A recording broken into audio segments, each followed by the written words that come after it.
How's it going, people? It's Charlie and welcome back to another video on the Chatting Leeds YouTube channel. Hope everyone's doing all right today, as always. Firstly, I just want to apologise for Bite Size Leeds not being on the channel from earlier on this morning. I really don't know what happened there.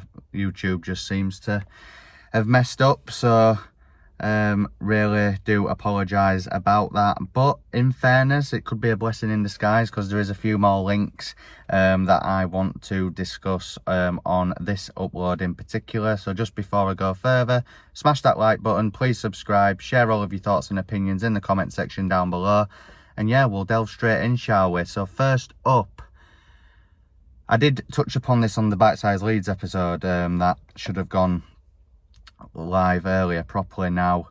CODY GANGPAR from PSV is apparently a player of interest to Leeds United. Apparently he's on a list of players that Leeds United think could replace Rafinha if he does leave this summer.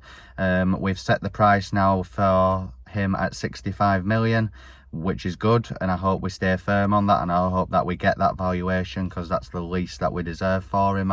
I personally believe anyway, and I think a lot of Leeds fans believe the same as well. What I'll also say is that this CODY GANGPAR does seem like a real good talent. I think he's had something like 23 goal involvements in 27 games in the Eredivisie, the Dutch league for PSV, which is really good numbers for such a young player. A player that has obviously got a really decent pedigree, and a player that hopefully, if we sign him, could slot right into the Jesse Marsch system. Obviously, he is a winger. Now, unless he can play in a narrow system as well, I'm not too aware. I don't proclaim to know a lot about the kid. But, it's promising, and it's very, very exciting links that we're being linked with at the minute.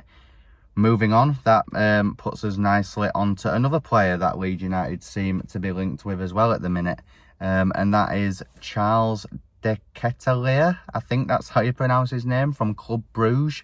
A young 22-year-old player, as I said, playing at Club Bruges at the minute. Really good numbers last season as well. Apparently, AC Milan are interested in him as well, according to Fabrizio Romano. But at this minute, he did say that Leeds United are exploring the option of making an inquiry to sign him, along with the Serie A champions AC Milan. Now, again, it's kind of like with the other player at Club Bruges, Noah Lang. If AC are in for him, they can offer Champions League football. They're the Serie A champions. Leeds United have just survived relegation from the Premier League. It depends, doesn't it, if Rads and Orta can sell the project of him, if we can give him the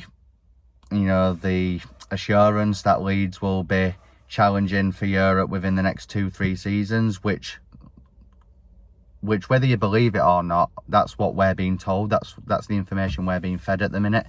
So if they can sell that to him, then I think it's a move that we could get done. But if not, you're looking at him probably joining the Serie A champions, which, if he's wanting to win trophies and play in Europe, then I think that's the move that would favour him most. But, let's just keep an eye on this one. This came from Fabrizio himself. So I would keep your eyes on this one, guys, because he does not say anything that isn't true.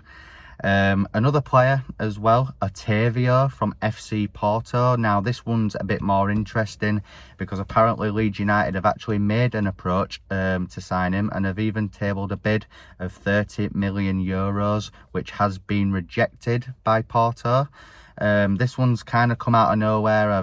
We haven't really heard of this link up until we've found out about this bid being turned down by them. I just want to say as well, these three players that I'm talking about here, so there's CODY GANGPAR, Charles de CATALiere, and Otavio, all really, really top prospects that are currently playing in the good leagues in Europe. All probably played in the Champions League or some European competition of some sort in the season just gone. So, you know, it's really, really exciting and really positive links that we're having at the minute. And, you know, yes, there's a bit of doom and gloom about Calvin going, about Rafinha potentially leaving as well. But if we can get full whack for them and we bring in some good pedigree and some really good talent, then when I say I'm okay with them leaving, of course I want them to stay. I've said this numerous times, but if we can get a good deal from the business side of things and Leeds bring in players and invest that money well, then I can, you know, I can live with it and I will be okay. Just briefly as well, as I did mention at the beginning, Leeds have set the price tag for Rafinha at £65 million, which apparently they're not going to budge on, which I think is great. We need to stand firm on this. He's our biggest asset that we've had probably ever in the club's history. We need to be smart in how we negotiate with other clubs about this. If Barcelona can't afford him, tough, they need to move on.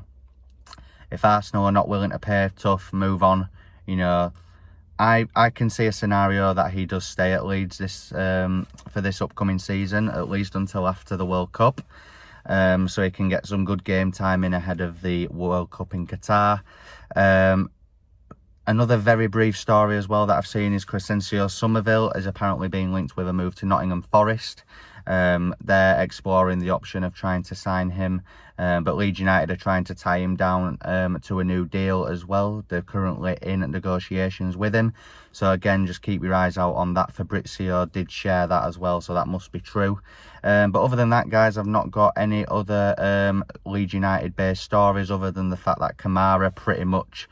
Kamara from Salzburg pretty much answered an Instagram DM. I did mention this on the episode earlier that isn't on the channel now for some reason, but anyway, he pretty much, it was a message to Leeds saying, come and get me. You know, he did answer saying, you know, Leeds and loads of love hearts, but Rodrigo de Paul did that, Cunha did that, and they didn't sign. They actually both signed for Atletico.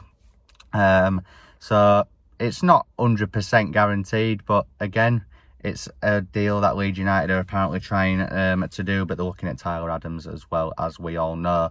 This is probably going to be the last transfer update until probably Saturday, I would have thought. If there's anything that's happening on Saturday, I will make sure that I get it out to you, and on Sunday as well. So yeah, I'm rambling now, so we'll leave it at that. I'm currently in the work car park again. So yeah, I need to get back to work. I just thought I'd jump on and give this update since the video earlier just went to pot a bit. So hit that like button, smash the subscribe button if you're brand new as well. Hit me up in the comment section down below with all of your thoughts and opinions, and I'll see you in the next one. Cheers.